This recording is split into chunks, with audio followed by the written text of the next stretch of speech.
and a very warm welcome to today's webinar on genomics. My name is Anna Sagan, and I will be moderating the session with my colleague Erica Richardson, who many of you will know from the previous webinars. So, during the next hour, we'll try to answer the following question. What do policymakers need to understand about using genomic data in healthcare? How are we going to accomplish this task in just 1 hour? First, we will have Sandra Liede from Healthtech Finland highlight the potential challenges that are relating to making genomics data widely available. What are these challenges? She will then outline what can be done to minimize the related threats, while at the same time ensuring that we can maximize the potential benefits that genomic information can bring.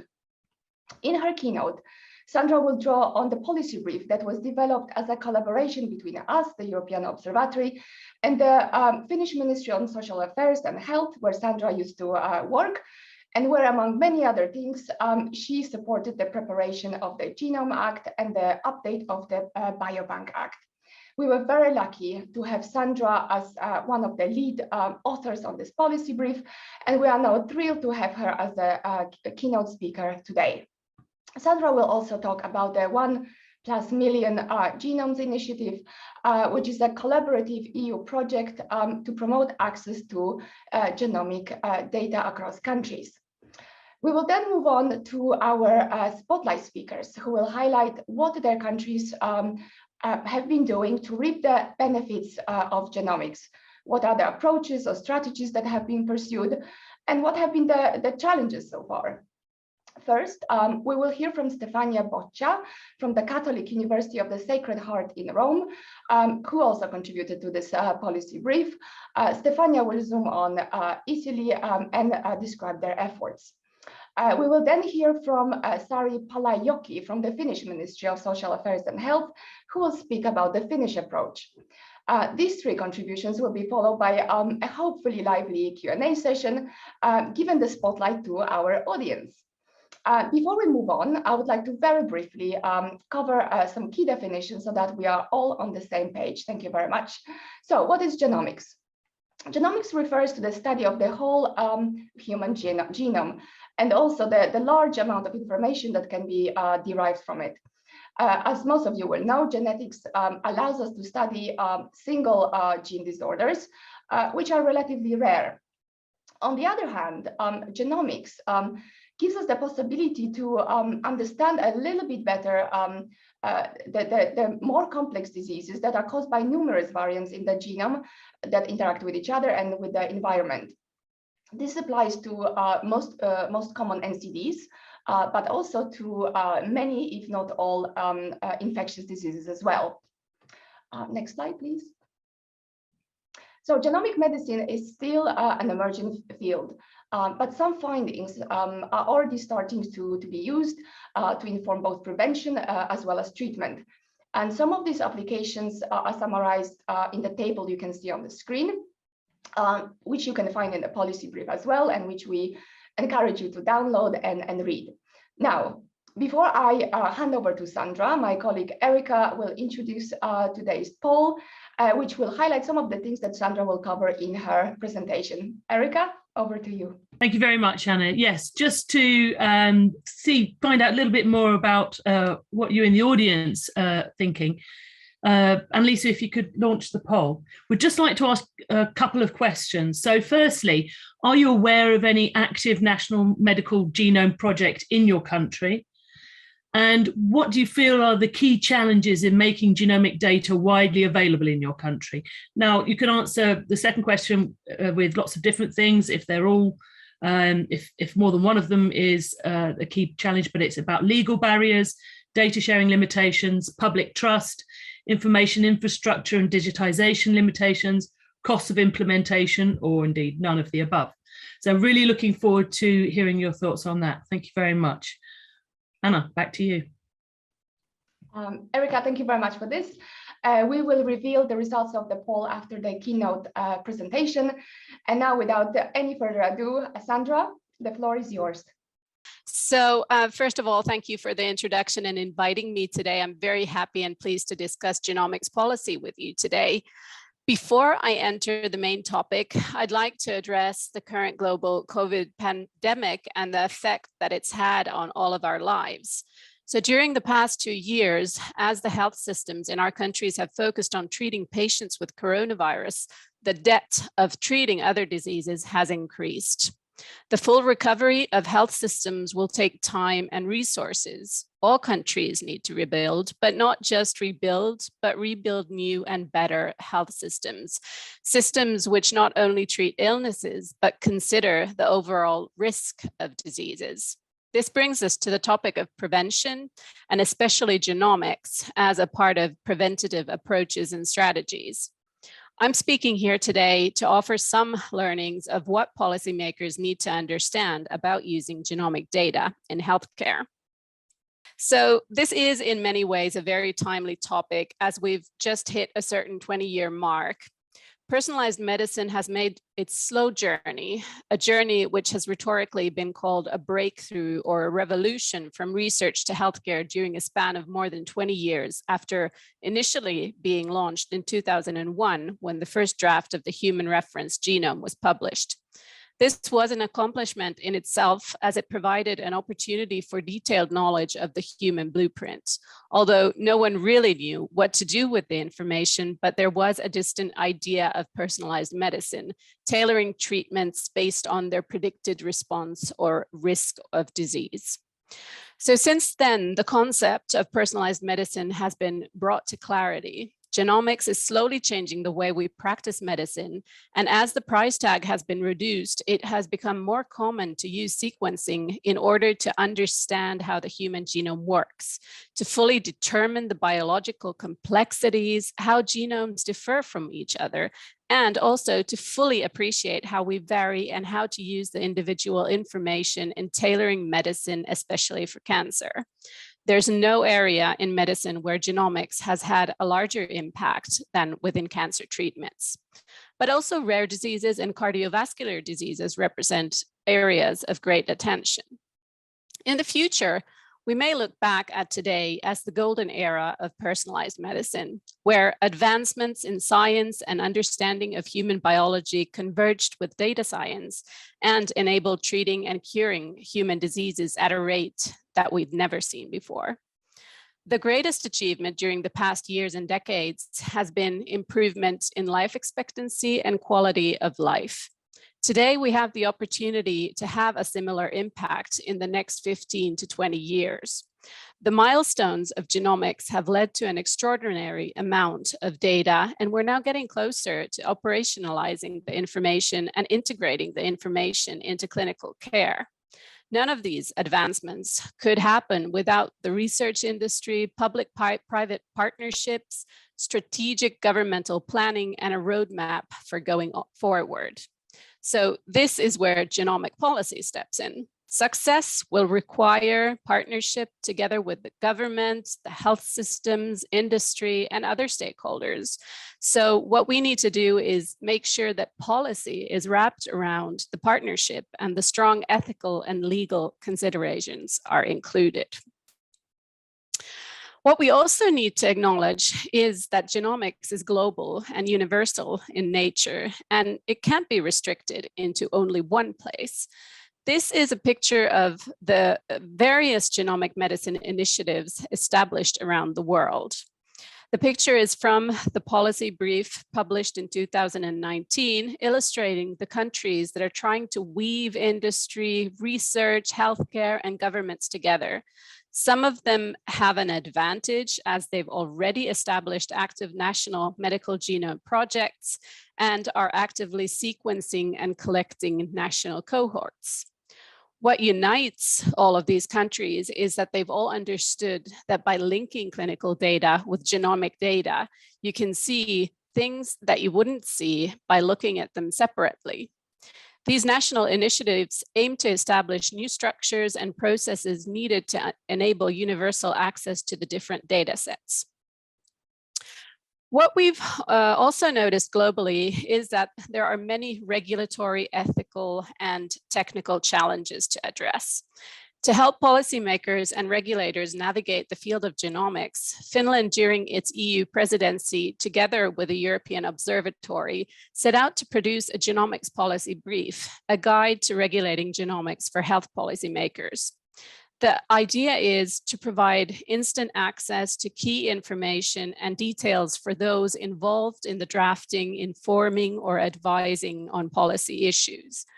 The brief provides evidence for policymakers, but doesn't give policy advice. It doesn't seek to explain or advocate a policy position or option, but sets out clearly what is known about genomics.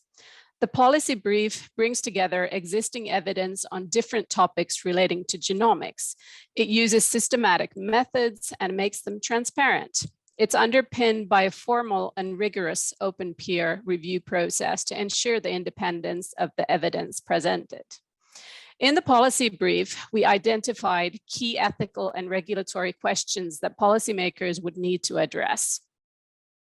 These include the ethical and responsible use of genomic data, privacy, data security, and cybersecurity issues, protection of patients and research participants, rules and principles for data collection, data storage, access, as well as sharing and other use of data for both healthcare and research, how to prevent the misuse of data, for example, in criminal investigations, insurance, or employment purposes, how to balance the benefits and risks, and how to deal with industry collaborations. The policy brief considers many of these complex challenges and presents some best practice examples. On the screen, excuse me, you can see some of the key messages of the policy brief, and some of which I've already mentioned in my speech today.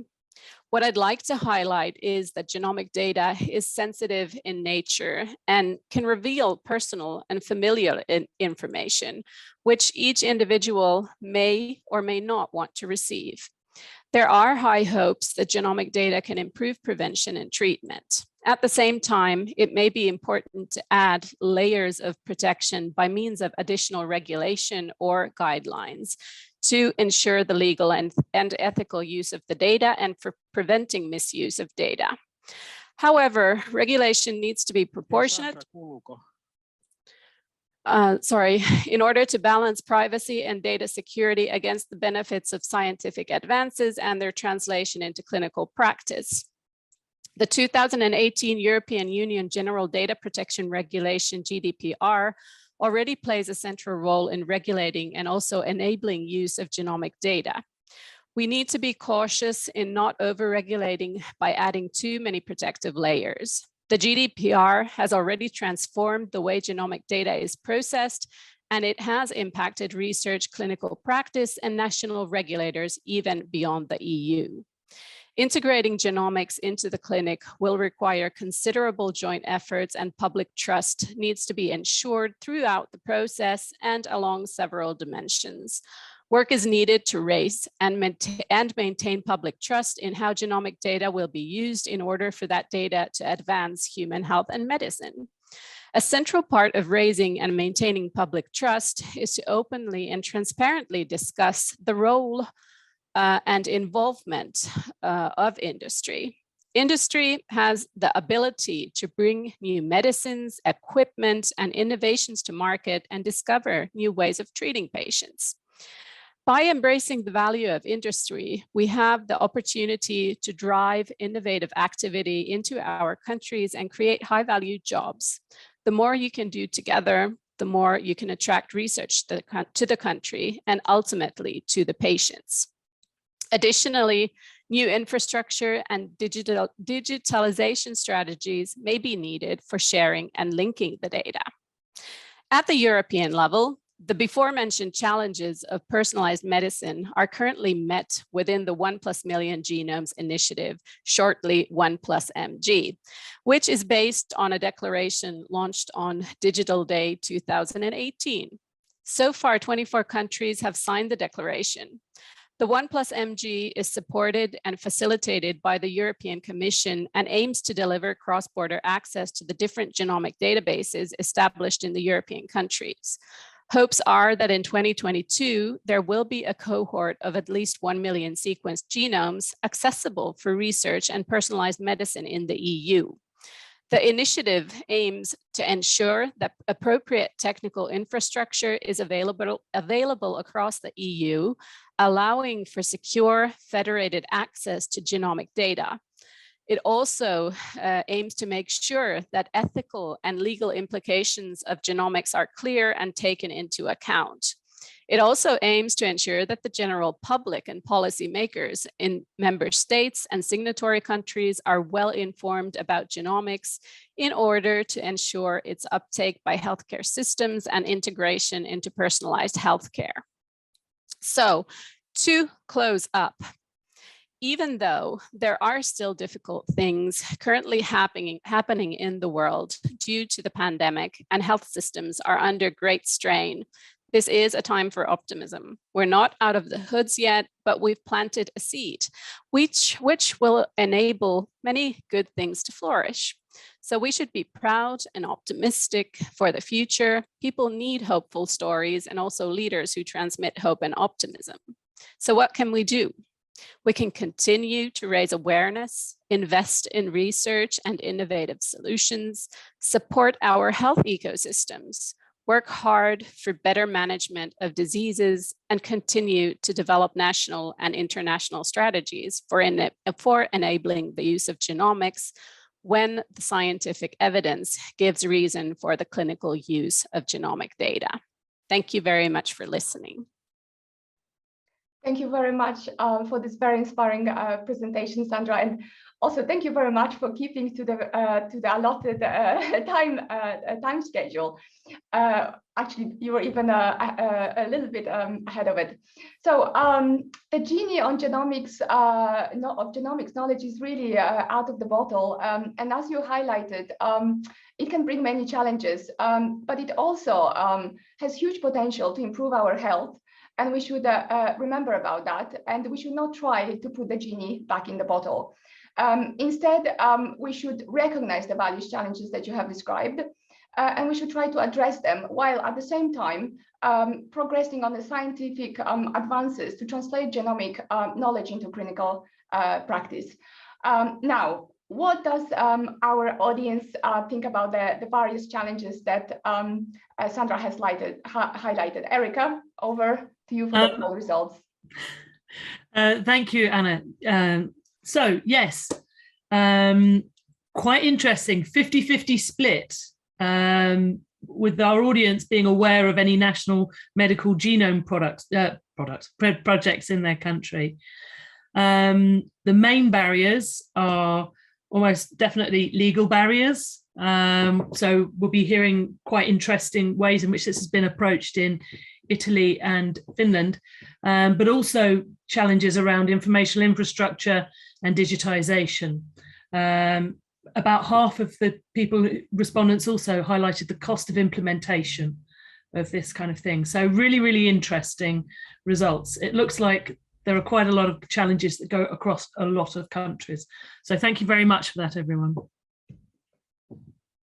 Very interesting indeed, Erica, and it's interesting to see that digital challenges have been highlighted, but let's see where we move on after the pandemic, where many countries have made significant efforts to improve their data infrastructure, or are hoping to do so in the future.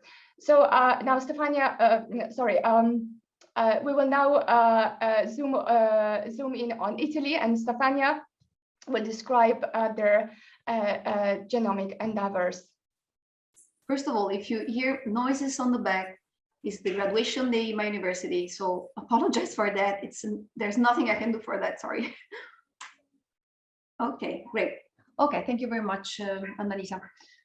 So first of all, thank you for the introduction. Thank you for inviting me to talk about Italian policies on genomics.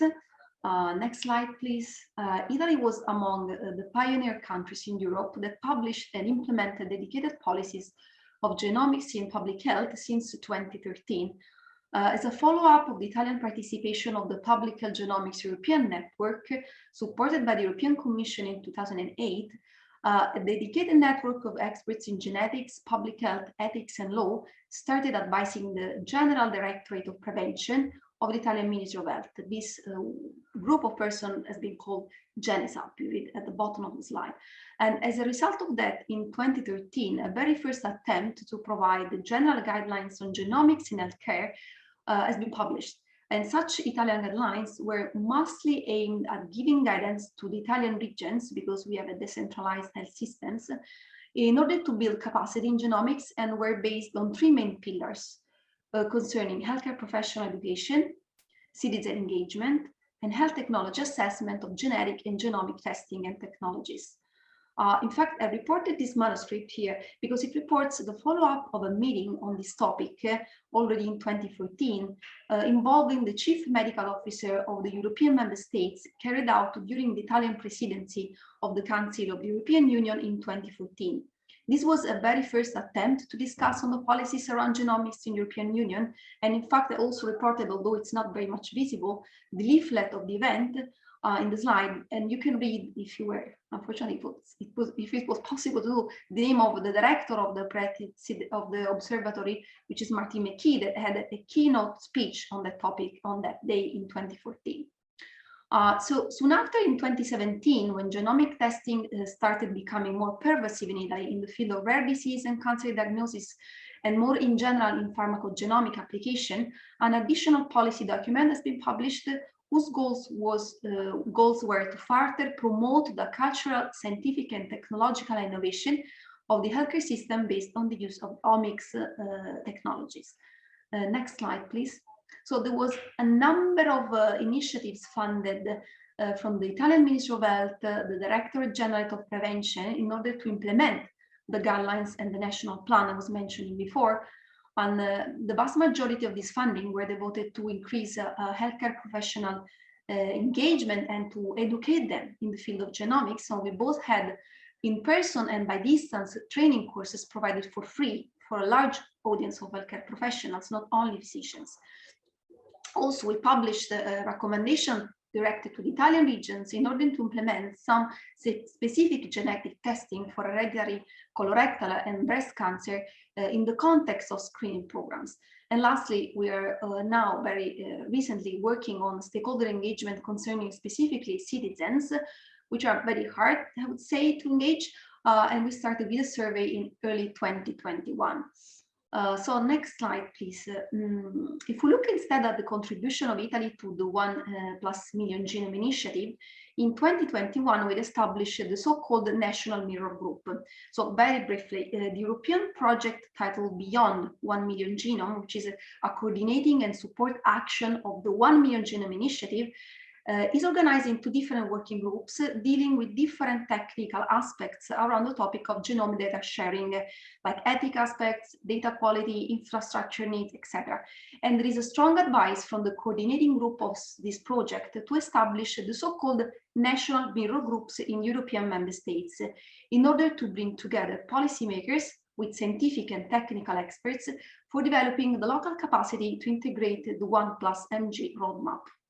As I said, we are establishing in Italy the National Mirror Group, and very recently I obtained also a financial support from the Directorate General of Prevention of the Ministry of Health in order to strengthen and push forward such effort. Next slide, please. As Sandra was mentioning earlier, the 1+MG initiatives aim to ensure that appropriate technical infrastructure is available across the European Union, allowing for secure federated access to genomic data. And in this context, however, regretfully, Italy has been lagging behind for a while. And as I told you before, Italy has a decentralized health system. And this map on top of the slide shows the largest research hospitals that participated in a survey launched in the context of 1+MG to have a clear understanding of the number of genome and exomes in the European Union that are generated in the context of clinics and research that are accessible according to the rules of 1+MG initiative for secondary use. What is evident from this picture is the lack of any centralized platform in Italy that can handle and manage the genomic data and acting as a sort of national node. This capacity, however, is just in the middle of being established. in the context of the so-called Human Technopole, which is the Italy new open research center established to foster collaboration and bring added value to scientific research ecosystem across Italy and Europe. There is an agreement that has been signed at the end of December last year between the Ministry of Economy and Finance, the Ministry of Health, the Ministry of University and Research, and the Human Technopole Foundation that regulates the creation of national facilities at the Human Technopole, including genomics, to be made available to the Italian scientific community to conduct high-quality research in their respective fields, independent of the institution affiliation. And investments correspond to 70 million euro per year for the coming 10 years. So we have huge expectation about that. Next slide, which is the last one. I just try to list which are the most relevant and urgent needs and challenges of the steering committee that supports and implement, are supposed to support and implement 1+MG at the national level. First of all, solving the legal requirement and constraint concerning the access to genomic data outside of the country. Secondly, to create good connections between the already existing research networks and infrastructures engaged in genomic research and diagnosis with the coming national infrastructure and platform. To align the B1+MG path and timeline to the national funding and genomic research, because there are some funding available, of course, in Italy also in this field, to develop at the end of the day a national genomic strategies that can involve different stakeholders like industry and citizens, but also patients. And last but not least, continuing efforts in capacity building. I just posted a picture of a distance learning training course available to all the potential healthcare professionals interested in oncology and genomic oncology, developed in the context of an international, an European funded project that I personally contributed. Thank you very much for the attention. Thank you very much, Stefania, and thank you also for keeping with the time. It was interesting to hear about the Italian pioneering approach and its pillars that, as I understand, center around professionals, citizens, and HTA. And it was very interesting also to hear about the complexities of building the genomic infrastructure in a decentralized setting, and about your efforts to align the national strategy with the 1 million genomes initiative. We will now have Sari shed light on Finland's genomic strategy, which I understand is very much focused on partnership between public and private sectors and is based on openness and building trust. Sari, over to you. Thank you very much. Good afternoon, ladies and gentlemen. First of all, thank you very much for inviting me here. It's a great honor to be able to give a brief overview of the Finland's ministerial perspectives. And I was just wondering whether it is possible to switch slides. There seems to be similar problem as Stefania was having. So from the ministry point of view, we look at genomics issue broadly. We need a lot of action, but the most importantly, we must show clear strategic direction and leadership. According to health sector growth strategy for research and innovation, we want to be a forerunner in personalized healthcare and utilization of genome data. It is impossible to build good services and functions alone. Instead, we need an ecosystem. Creating a well-functioning ecosystem is based on seamless and persistent collaboration between all public and private stakeholders. Multi-professional excellence, ICT, medical, healthcare, legal, and so forth, it is pivotal. Finnish government has an important role in backing up the ecosystem development. We are investing for personalized medicine research, innovation, and education. On more practical terms, we aim to build on our assets. The foundation for utilizing digitalization are the patient data systems in electronic format and the national Kanta services that bring these data systems together. Finland has comprehensive, high-quality information resources which contain health data, which provide information on health and welfare and the use of services.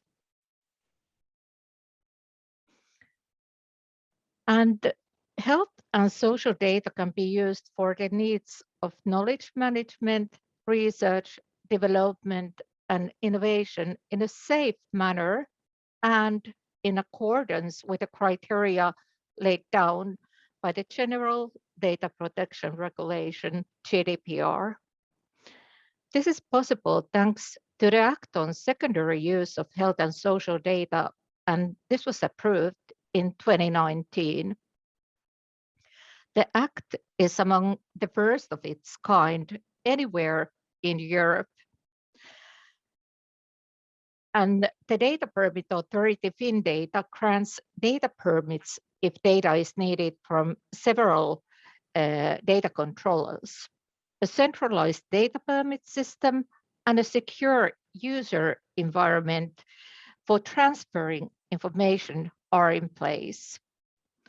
For the public, more effective utilization of information will be reflected in services and treatments. This has also a close connection to future European health data space governance model. Finnish government is also investing for centers of excellence. We have established National Cancer Center, Genome Center, Pharmaceutical Development Center, and Neurocenter, and we enhance the joint activities of biobanks. The centers will support the safe use of data in healthcare and medical care and in preventing illnesses.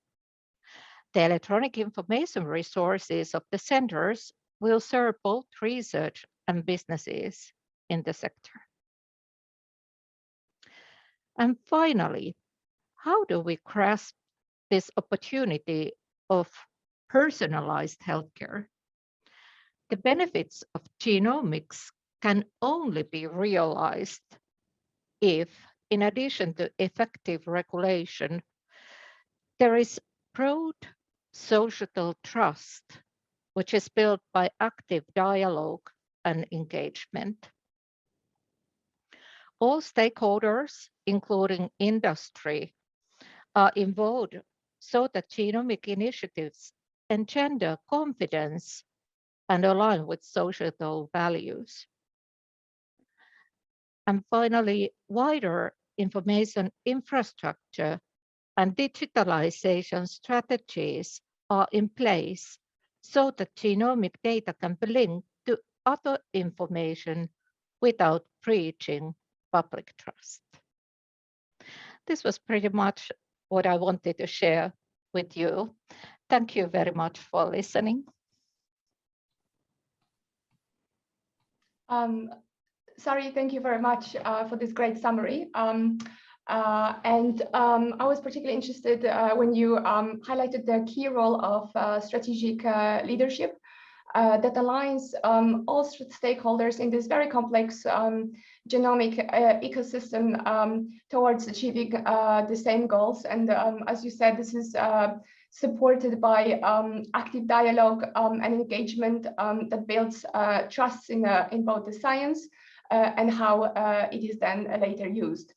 I was also interested to hear about the related data infrastructure that has been built to connect everything together. And I think this is an area that Stefania highlighted as a little bit of difficult area in Italy. So perhaps this is one area that Italy could learn from. Now, we hope that the three presentations have given our audience some food for thought. You now have a chance to ask questions to our presenters and share your observations. And my colleague Erica has been monitoring the chat, and she will summarize the questions in the first round of Q&A. Or Erica, over to you. Thank you very much, Anna. Yes, some really interesting questions coming up from the chat box. One of them is quite a technical question, and it's about the role of ethics committees in permit authorities to reuse genomic data for research purposes. So what is their role? How does it actually work in the system? Another question is about increasing public trust. How do you actually go about increasing public trust to support genomic data? Because obviously you have to take the people with you. And then a third question would be, when resources are scarce, so if we're looking at, for example, at middle-income countries, what should countries without a national programme currently, where should they start? What would you recommend? Where should they start if you were in charge of such things? So 3 questions to start with. Please keep your questions coming into the chat box, and I'll consolidate them ready for everyone later. Thank you. If I could just perhaps abuse my power here and add a little sub-question to the question on trust, and then ask how do you build trust when a lot of the genomic information is used by the private sector companies who then generate profit? And how do you do about that? And I think Sandra will have and Sari will have interesting insights on this, on the involvement of private sector. Yes, as you know, yes, coming from the sort of on the back of COVID vaccines, it's our data with paid for and supported by government infrastructure, but the private sector profits. So how do we square that circle? So thank you very much. Yes, good question. Sandra? I can go first. Can you hear me? Yes, thank you. So first of all, maybe I'll start with industry, since I work with industry very closely. And I'd just like to kind of highlight the fact that industry and companies, they have a very important role in supporting both healthcare and research. So you know, all the innovative solutions that are being implemented into healthcare, most of those innovations come from the industry. They don't come from healthcare per se. And also what has to do with research, there's a lot of collaborations happening, private-public partnerships, and industry having a very important role, not just as data users, but they're also service providers, technology providers, and they're also data producers. So I would encourage you to think of industry in a much broader sense that may be what you're used to doing, because very often when we talk about industry being involved in genomics, you think about insurance or employers, or that companies want to take the data and they want to use it for profit or something else like that. But how I see industry is a much larger, from a much larger and wider perspective. So they have very various roles, and that's what I would like to encourage you to discuss maybe in the future. What has to do with the national programs, if you don't have any national programs yet, I think you should get involved in initiatives that are already in place, and try to go into those collaborative models that are already going on in Europe. For example, the 1+MG. Please, contact your decision makers and ask them how you can get involved in these projects from the national level. So that's my advice. Thank you. Thank you very much, Sandra. Stefania, Sari, would you like to pick your favorite question? Or Yeah, it's okay. Thank you. Well, concerning the issue of increasing, if possible, public trust in genomic data sharing, I think this is a very hot topic also in the context of 1+MG.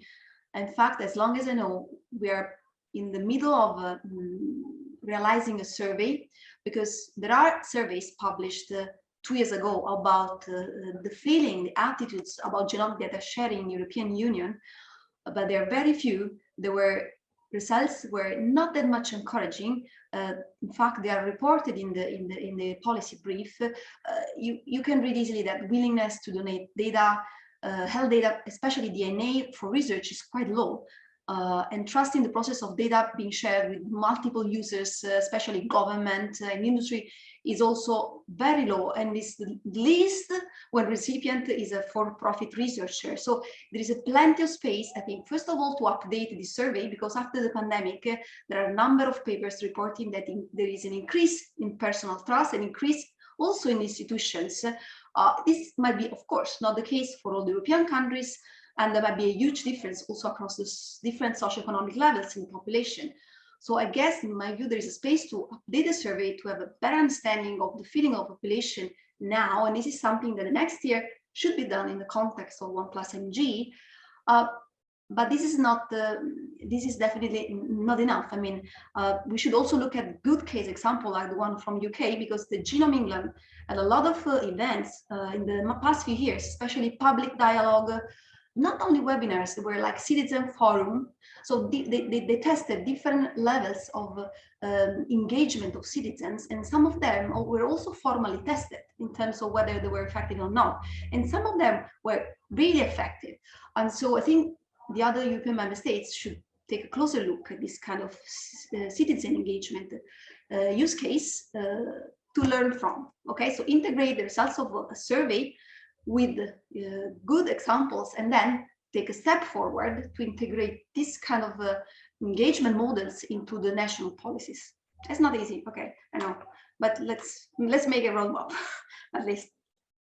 That's very interesting. I think Nordic countries don't have much problem with public trust in the institutions and the public policies. How do you do that, and how do you do that for genomics? How do you effectively build trust among the citizens to share their genomic data? Sorry. Thank you, Anna. That is a very good question. And first of all, before I comment trust, which is definitely a core concept in this area, I would still like to add some comments on what Sandra already stated very well. So industry collaboration is essential. And when we talk about the area of the using of genomics data, we in Finland, we want to have a perspective of enhancing legislation that would allow many things, but at the same time, it defines clearly what are the, how would I put it, the borders of using the data. What is allowed, what is not, and it is very closely connected to term of aggregated data. What kind of data can you receive? And also a matter of data security is also very important here. By what terms can you actually use the data? And here you need open discussion with several stakeholders so that everyone understands what we are aiming at, because this is also a matter of compromising things.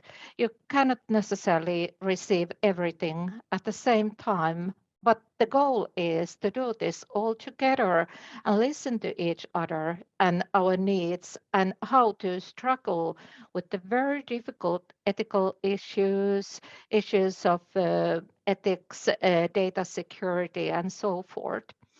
But when we talk about public trust, like it was already said, Scandinavia, Nordic countries are having, how would I put it, a pretty good situation with public trust. It has a long history also, so you don't build up trust in 1 week. So we have a sort of history, but at the same time, we must nurture trust so that we keep open dialogue with authorities and citizens. And there are many practical measures which you can do so that you have, for instance, polls, and you have open dialogue. You are writing things and giving your opinions and giving a possibility to comment on certain things that we are going to have in the future. So I would say that one key issue is that you have open dialogue between citizens and authorities. And there was also a very interesting question regarding those countries that don't have yet genomic strategies or projects in place.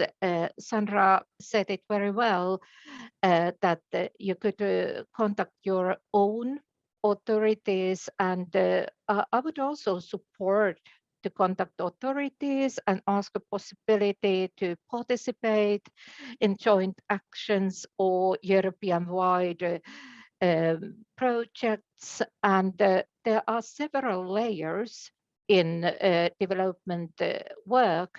So definitely I would stress that it is worth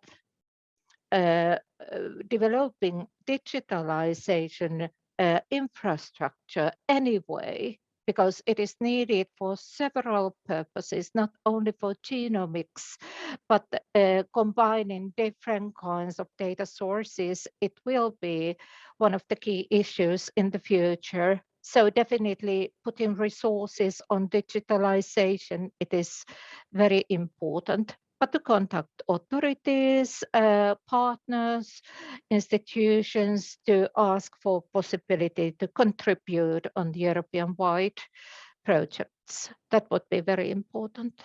Thank you. Thank you so much, Sari, for this very interesting input. I have noted several things. First, regarding building trust building, importance of transparency. So in importance of being clear in the legislation about what data will be used for, who by, how security of the data will be ensured in storage and procurement. So transparency, the legislation to then allow for accountability and holding people to account that things are done as intended. Second thing about trust that you said is that trust is not built in a day. You have to nurture it, and you can do it by things that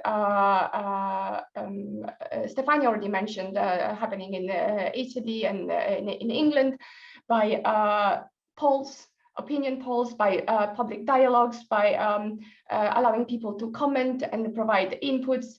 And countries that don't yet have a genomic strategy, people can do the same. People can try to go to contact their authorities and start some initiatives from the bottom up. And in any case, building a digital health infrastructure is important for pretty much anything these days in healthcare, not only genomics, but also we have seen during the ongoing pandemic for pretty much everything.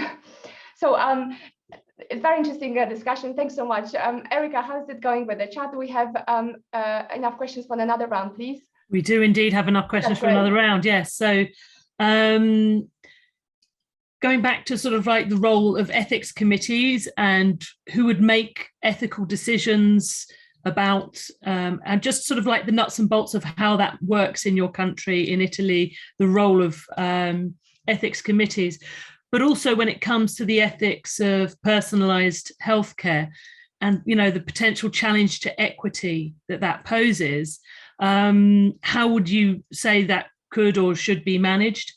And when it comes to public trust, and it comes to building public trust, how do we include minority groups in that, either indigenous populations or migrant populations? The public is actually a diverse body. So how do we include everybody and take everybody with us when it comes to building public trust? Very hard question that, but I'm very interested to hear the answer. But very important, as we have seen, leave no one behind in the pandemic. Absolutely. Who wants to go first? I may. Sandra. I'm not sure where to start. You mentioned that trust can't be built in a day, but it surely can be smashed in a very short period of time, as we all know. And I think, don't be fooled by the concept of trust, because also us in Finland, we've noticed that there's a lot of misinformation circling around at the moment because of the COVID and vaccination, et cetera, et cetera. And we don't know how that's going to stick. That may well stay with us and reflect into the area of personalized medicine. So we don't know that yet. But how we're maintaining public trust, I think, we're letting all of the stakeholder groups, also the minorities, participate in the legislative work. We have working groups, and we're inviting the different stakeholders to be a part of those and give their voice out. And I think it's also very easy in Finland, which is a very small country, to kind of reach out to the decision makers and politicians and have those discussions, be it with the minorities or whichever group. Then if we skip to the ethics committees, I think that at least in Finland, there hasn't been any changes made to traditional research protocols and how ethics committees are involved in evaluating research projects. So I think that's the same in Finland as in any European country, that there is the ethical approval before giving permission for research, at least in research projects which have where you have the physical intervention. But if we talk about data use, I don't think that we have any ethics approval for the data use. Maybe Sari can comment on that. We have our FinData permission authority, which gives, it's kind of a central authority which gives permission for the use of data which is stored in different registries, but the decisions are based on a legal framework. So ethics is kind of built into the legal framework, and there isn't any additional ethical preview in that sense. But I'll let someone else continue. Sari, would you like to add on to that, what Sandra just said? Yeah. Yes, thank you, Anna. Sandra put it very well, that it is it is inside the legislation, and we have one particular item in Finnish legislation that when you use register data, you don't need any ethics permission. According to Finnish law, I am, for instance, doing register research. So if there are not persons that are recognizable, so you don't need ethics permission. And I think that in several countries it is not like that, but in Finland it is. But Sandra put it very well. What is the main principle right now in Finland? I think I'd like to just add one more thing, because something came to my mind, that if you're using patient data from the patient registries, yes, from one of the hospital districts in Finland, they do have an ethics approval. So, yes. So what I was talking about was the FinData authority and the secondary use legislation. Yes, and register data is like I told, but as you said, if it is patient data with the names or birthdays so that you can recognize the patient, so then you definitely need an ethics approval. Yes. And is my understanding correct that this is a very much an evolving field, because as genomics science changes, we learn more about the potential new uses of existing genomic data, and then the use that people have given consent for might expand to new uses in the future. So perhaps there, as we described in the policy brief, there are some mechanisms put in place to make the consent, for example, evolve together with the evolution of our knowledge on genomics. There are various approaches to that that are explored in different countries. But efforts are being made to address this problem and learn from the society what is acceptable.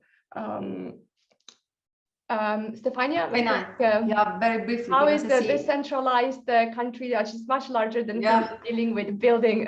Well, we don't have any sort of Italian law that allows to use health data without reconsent to the persons. There are ethical committees spread around the countries, and the ethical committees are in charge of approving any sort of either intervention research, but also observational research, either prospective and retrospective. So you can only use without any reconsent the registry data. So registry data can be used without any reconsent, but all the other data collected in each individual institution should be approved in its use, either health data or genomic data more specifically, after you demonstrate that you do your best in order to contact the person to reconsent.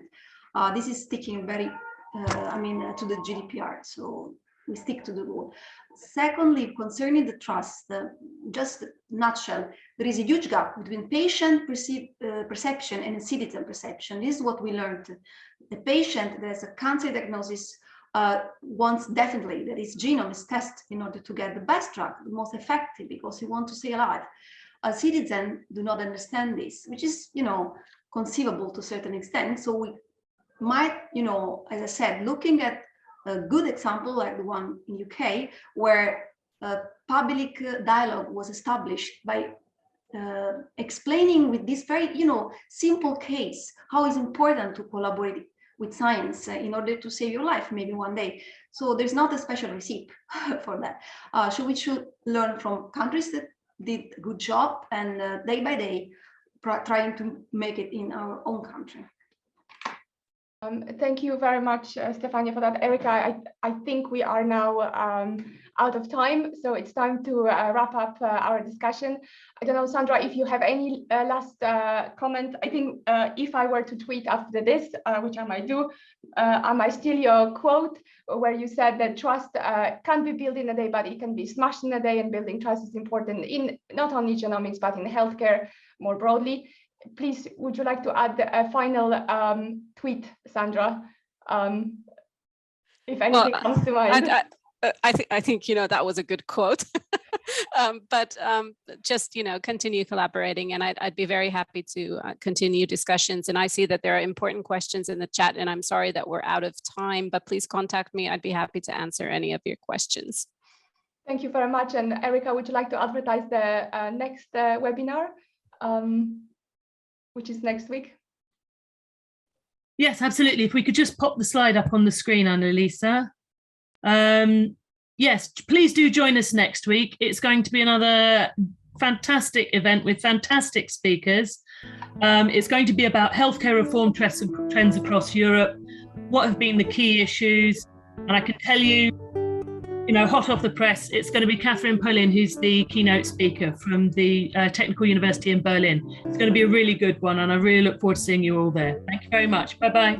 Thank you very much. Bye.